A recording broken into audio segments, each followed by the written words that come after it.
சிவகாமியின் சபதம் 14ஆம் அத்தியாயம். தாமரைக்குளம். தன்னை பற்றி பேசுகிறார்கள் என்பது காதில் விழுந்ததும் பரஞ்சோதி அவர்கள் இருந்த பக்கம் திரும்பி பார்த்தான். அதே சமயத்தில் புத்த பீக்ஷு, என்னுடைய சீடன் இல்லை ஆயனரே, தங்களுடைய சீடனாகப் போகிறவன். பரஞ்சோதி, இங்கே வா என்றார். பரஞ்சோதி அவர்கள் அருகில் நெருங்கி வந்தான். அப்போதுதான் அவனை நன்றாக கவனித்த ஆயனர் வியப்புடன், யார் இந்த பிள்ளை? எங்கேயோ பார்த்த மாதிரி இருக்கிறது என்றார். அப்பா, உங்களுக்கு தெரியவில்லையா? அன்றைய தினம் மத யானையின் மேல் வேலை எறிந்தாரே, அவர்தான் என்று உற்சாகத்துடன் கூறினாள் சிவகாமி.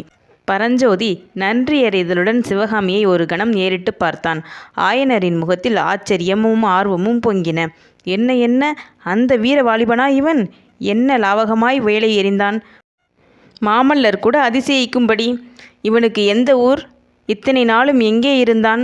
தங்களை எப்போது சந்தித்தான்? என்று சரமாரியாக ஆயனர் கேள்விகளை அடுக்கினார்.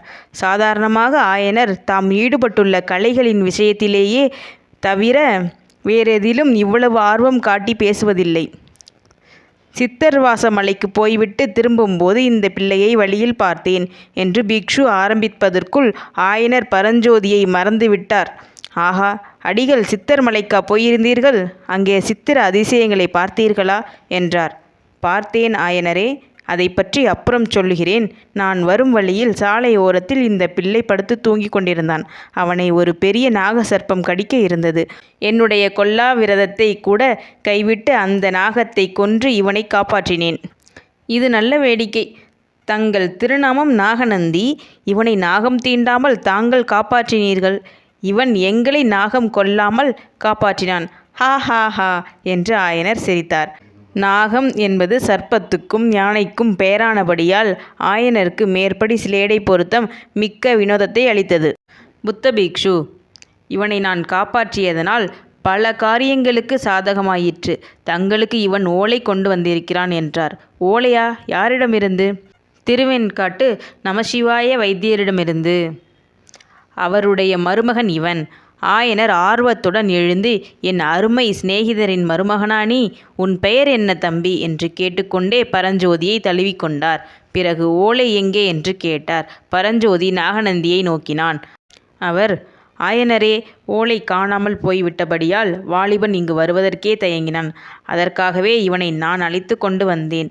இவனுடைய மாமன் தங்களுக்கும் நாவுக்கரசருக்கும் ஓலை கொடுத்திருக்கிறாராம். அந்த ஓலைகளை மூட்டைக்குள் கட்டி வைத்திருந்தான். அன்றிரவு யானை மேல் வேலெறிந்த இடத்தில் மூட்டை காணாமற் போய்விட்டது என்று நிறுத்தினார். அப்போது ஆயனர், ஆமாம், யானை நின்ற இடத்தில் ஒரு மூட்டை கிடந்தது. அதை நான் எடுத்து வந்தேன். ஆனால் மறுநாள் கோட்டை காவல் தலைவர் ஆள் அனுப்பி அதை வாங்கி கொண்டு போய்விட்டார். போனால் போகட்டும், என் அருமை நண்பரின் மருமகன் என்று சொன்னால் போதாதா? ஓலை வேறு வேணுமா? சிவகாமி, நம்மை பெரும் விபத்திலிருந்து காப்பாற்றிய வீரப்பிள்ளை இவர்தான். இவருக்கு உன்னுடைய நன்றியை தெரியப்படுத்து என்றார். சிவகாமி பரஞ்சோதியை பார்த்த வண்ணம், இவருக்கு நான் நன்றி சொல்லப்போவதில்லை. இவரை யார் வீதிக்கு குறுக்கே வந்து வேலையேறிய சொன்னது? இவர் பாட்டுக்கு அவர் காரியத்தை பார்த்து கொண்டு போவதுதானே என்றாள். சிவகாமியின் இந்த கடுஞ்சொல் கேட்டுக்கொண்டிருந்த 3 பேரையும் சிறிது திடுக்கிட செய்தது. நாகநந்தி ஆயனரை பார்த்து, உங்கள் குமாரிக்கு என்ன ஏதாவது உடம்பு குணமில்லையா என்று கேட்டார். அதெல்லாம் ஒன்றில்லை சுவாமி. அன்று அரங்கேற்றம் நடுவில் தடைப்பட்டதிலிருந்து அவளுக்கு உற்சாக குறைவு ஏற்பட்டிருக்கிறது. அது ஏதோ அபசகுணம் என்று நினைக்கிறாள். சிவகாமி, நீ உன் அத்தையிடம் போய் அதிதிகள் வந்திருக்கிறார்கள் என்று சொல்லு அம்மா என்றார். ஆகட்டும் அப்பா என்று சொல்லிவிட்டு சிவகாமி அந்த வீட்டின் பின்கட்டை நோக்கி சென்றாள். மண்டபத்தின் பின் வாசற்படியை அவள் தாண்டி கொண்டிருந்த போது புத்த பீக்ஷு பின்வருமாறு பரிகாச குரலில் சொன்னது அவள் காதில் லேசாக விழுந்தது. உம்முடைய குமாரியை தாங்கள் நன்றாக கவனிக்க வேண்டும் ஆயனரே. சாதாரணமாக இளம் பெண்கள் உயிரின் மேல் வெறுப்பு கொண்டார்கள் என்றால் அதற்கு காரணம் காமதேவனுடைய புஷ்ப பானங்களாகத்தான் இருக்கும் என்பது உமக்கு தெரியாதா? சிவகாமி தனக்குள், இந்த புத்த பீக்ஷு பொல்லாதவர், நெஞ்சிலும் நாவிலும் நஞ்சு உடையவர், இவருடன் அப்பாவுக்கு என்ன சிநேகம் வேண்டியிருக்கிறது என்று சொல்லி கொண்டாள். 2ஆங்கட்டுக்குள் சிவகாமி நுழைந்ததும் அங்கே கலகலவென்றும் சடசடவென்றும் பலவிதமான சப்தங்கள் ஏக காலத்தில் உண்டாயின. பச்சை கிளிகளும் பஞ்சவர்ண கிளிகளும் அக்கா அக்கா என்று கூவின. நாகனவாய் புட்கள் கிக்கி என்றன. புறாக்கள் சடசடவென்று சிறகுகளை அடித்து கொண்டன. முற்றத்து கூரையில் உட்கார்ந்திருந்த மயில் ஜிவ்வென்று பறந்து தரைக்கு வந்தது. அங்கிருந்த மான்குட்டிகள் மட்டும் சத்தம் ஒன்றும் செய்யாமல் சிவகாமியின் முகத்தை அண்ணாந்து பார்த்து கொண்டு அவள் அருகில் வந்து நின்றது.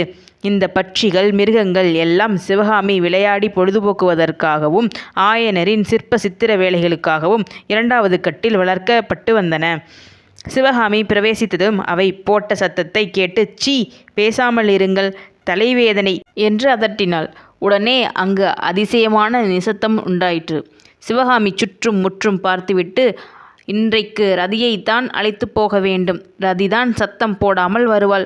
ரதி வா என்று கூறிவிட்டு மேலே சென்றபோது மான்குட்டி மட்டும் அவளை தொடர்ந்து சென்றது. மற்ற பட்சிகள் மௌனமாயிருந்த போதிலும் தலையை சாய்த்து கொண்டு மற்றும் பலவித கோணங்கள் செய்து கொண்டும் ரதியை பொறாமை ததும்பிய கண்களால் நோக்கின. 2வது கட்டை தாண்டியதும் 3வது கட்டு ஒன்று இருந்தது. அது சமையல் கட்டு என்பது அங்கு வந்த புகையினாலும் அடுப்பிலிருந்து வந்த பல வகை உணவு பதார்த்தங்களின் நறுமணங்களினாலும் தெரிய வந்தது. தாழ்வாரத்தில் நின்றபடி அத்தை என்று கூப்பிட்டாள் சிவகாமி. ஏன் குழந்தாய் என்று கேட்டுக்கொண்டு ஒரு மூதாட்டி சமையலறை வாசலில் தோன்றினாள். அதிதிகள் 2 பேர் வந்திருக்கிறார்கள். முன்றொரு தடவை வந்தாரே, கடுவன் பூனை போன்று முகத்துடன், ஒரு புத்த பிக்ஷு, அவர் வந்திருக்கிறார் என்றாள் சிவகாமி. பெரியவர்கள் பற்றி இப்படியெல்லாம் சொல்லாதே கண்ணே, நீ எங்கே கிளம்புகிறாய்? ரதியையும் அழைத்து கொண்டு என்று மூதாடி கேட்டாள். அப்பாவும் அந்த புத்த பீக்ஷுவும் ஏதோ தர்க்கம் செய்து கொண்டிருக்கிறார்கள். அது முடிகிற வரையில் நான் தாமரை குளத்துக்கு போய் வருகிறேன் என்று சொல்லிவிட்டு சிவகாமி சமையற்கட்டை தாண்டிச் சென்று வீட்டின் கொல்லைப்புறத்தை அடைந்தாள். கொல்லைப்புறத்தில் வீட்டைச் சேர்ந்தாற்போல் மல்லிகை, முல்லை, அலரி, பாரிஜாதம், சம்மங்கி முதலிய பூச்செடிகளும் கொடிகளும் காணப்பட்டன. அவற்றையெல்லாம் தாண்டி மரங்கள் அடர்ந்த வனப்பிரதேசத்துக்குள்ளேயே சிவகாமி பிரவேசித்தாள். அந்த காட்டில் நடக்கும்போது அவள் ரதியிடம் பின்வருமாறு சொல்லிக்கொண்டு போனாள். என்ன ரதி, அப்பாவுக்கு என் அரங்கேற்றத்தின் போது 2 பேர் வரவில்லை என்றுதான் வருத்தமாம். அந்த புத்த பிக்ஷு வந்து என் அரங்கேற்றத்தை பார்க்கவில்லை என்று வருத்தம் என்ன வந்தது? யாருடைய பாராட்டுதலை பெறுவதற்காக நான் இரவு பகலாய் பாடுபட்டு இந்த நிருத்திய கலையை பயின்றேனோ அவர் அன்றைக்கு வரவில்லை. அந்த பெரிய பல்லவ ராஜ்யத்துக்குள்ளேயே யார் மகா ரசிகரோ அப்பேற்பட்டவர் வரவில்லை.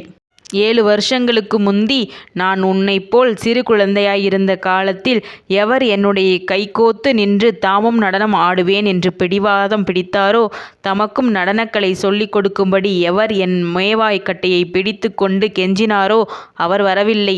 ரதி, நீயே சொல்லு, ஆண் பிள்ளைகளைப் போல் பொல்லாதவர்கள் இந்த உலகில் உண்டா? ரதி பாவம். சிவகாமி தன்னிடம் சொல்லி கொண்டு வந்த விஷயங்களின் முக்கியத்துவத்தை கொஞ்சமும் அறிந்து கொள்ளாமல் ஆங்காங்கு தரையில் காணப்பட்ட அருகம்புல்லின் நுனியை கடித்து கொண்டு மென்று கொண்டும் வந்தது.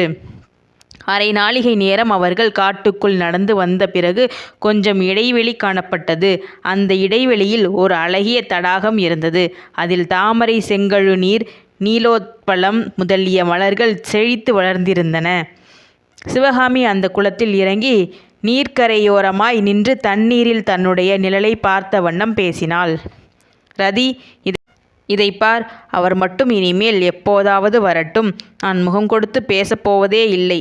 போதும் உம்முடைய சிநேகிதம், போய்விட்டு வாரும் என்று கண்டிப்பாய் சொல்லுகிறனா இல்லையா பார் என்று சொல்லிய வண்ணம் அதற்கேற்ப அபிநயம் பிடித்தாள். சிவகாமி குளக்கரையில் வந்து நின்ற சிறிது நேரத்துக்கெல்லாம் காட்டில் சற்று தூரத்தில் ஓர் உயர்ந்த ஜாதி குதிரை வந்து நின்றது. அதன் மேல் வீற்றிருந்த வீரன் சத்தம் செய்யாமல் குதிரை மேலிருந்து இறங்கி தடாகத்தை நோக்கி வந்தான். இதோட 14ஆம் அத்தியாயம் முடிஞ்சிருச்சு. இதுக்கப்புறம் 15வது அத்தியாயம் ரதியின் தூது. இதை இன்னொரு பதிவில் பார்க்கலாம். நன்றி.